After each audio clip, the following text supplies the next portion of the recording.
अस्सलाम वालेकुम व्यूअर्स, मेरा नाम उमर है और आप देख रहे हैं द ला यूट्यूब चैनल। आज का वीडियो कॉन्ट्रैक्ट एक्ट 1872 की सीरीज़ का एक और वीडियो है। मैं उम्मीद करता हूँ ये वीडियो आपको पसंद आएगा और आप हमारे चैनल को ज़रूर सब्सक्राइब करेंगे। तो बढ़ते हैं वीडियो की तरफ। Legal rules relating to consideration हमारा टॉपिक है आज का।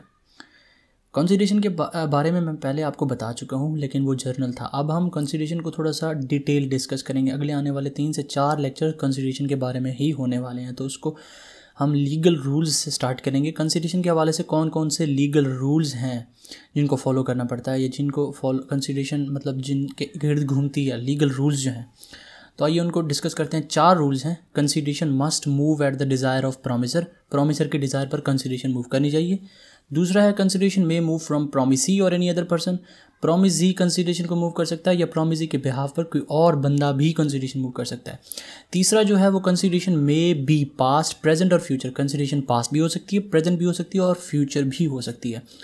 चौथा है consideration must be of something of value, consideration कुछ ना कुछ वैल्यू की होनी चाहिए। कोर्ट को ये गर्ज नहीं है कि कंसिडरेशन कितनी है, 20 लाख का मकान 5 लाख में क्यों बेचा। नो, कोर्ट जस्ट केयर्स की कंसिडरेशन कुछ ना कुछ होनी चाहिए। तो इनको डिटेल डिस्कस करते हैं। पहला हमारा जो रूल है consideration must move at the desire of promisor, इसको एक केस लॉ की मदद से हम डिस्कस करते हैं। एक कलेक्टर था, उसने एक कंट्रैक्टर को ठेका दिया मार्केट की कंस्ट्रक्शन का। उस मार्केट के अंदर एक शॉपकीपर की शॉप होने वाली थी।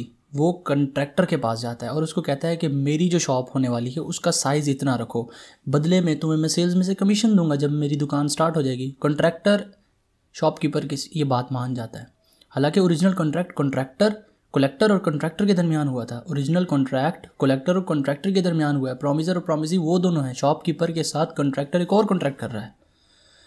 तो जब ये इसकी दुकान इसके साइज़ के मुताबिक बना देता है और बदले में शॉपकीपर इसको कमीशन देने से इनकार कर देता है।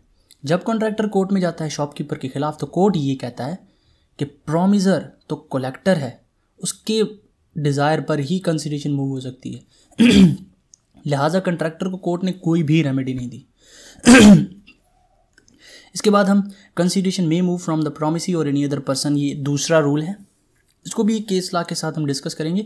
एक ओल्ड लेडी होती है, उसकी एक बेटी होती है। ओल्ड लेडी की एक बहन भी होती है जो कि डॉटर की आंटी होती है। ओल्ड लेडी की प्रॉपर्टी जो होती है वो ओल्ड लेडी अपनी बच्ची के नाम कर देती है, अपनी डॉटर के नाम कर देती है, इस शर्त पर कि वो अपनी आंटी को मंथली अलाउंस देगी। मंथली अलाउंस देगी, ये रिटर्न में डॉटर दे देती है और मान जाती है इस बात पर। जैसे ही प्रॉपर्टी डॉटर के नाम हो जाती है, वो मंथली अलाउंस देने से इनकार कर देती है अपनी आंटी को, जिस पर आंटी कोर्ट में चली जाती हैं।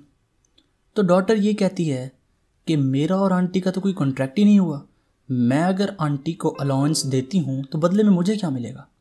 तो कोर्ट कहता है कंसीडरेशन आपको ओल्ड लेडी पहले ही दे चुकी हैं, प्रोमिसी दे या कोई और दे, प्रोमिसी आंटी हैं, इनके बिहाफ पर ओल्ड लेडी आपको कंसिडरेशन पहले ही दे चुकी हैं।